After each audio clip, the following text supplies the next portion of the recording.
عليها فاطمة، هي مريضة نحيلة ضعيفة فارقة أبوها مغصوب حقها، وين تتحمل باب جذوع نخل يوقع عليه ويدفعوه.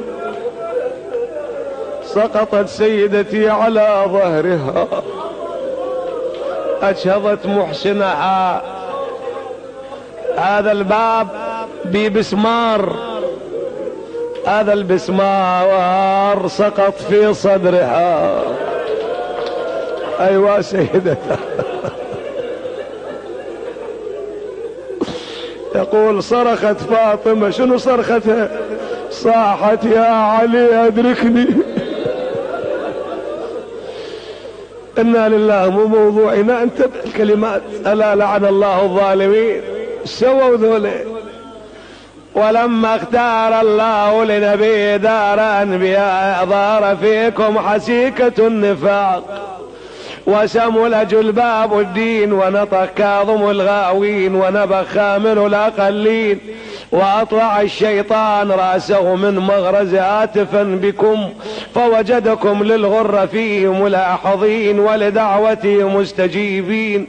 دعاكم فوجدكم سراعا، وأحمشكم فألفاكم غضابا، فوسمتم غير إبلكم، ووردتم غير مشربكم. هذا والكل مرحيب، والعهد قريب، والجرح لما يندمل، والرسول لما يقبر. ابتدارا زعمتم خوف الفتنة، ألا في الفتنة سقطوا، وإن جهنم لمحيطة بالكافرين.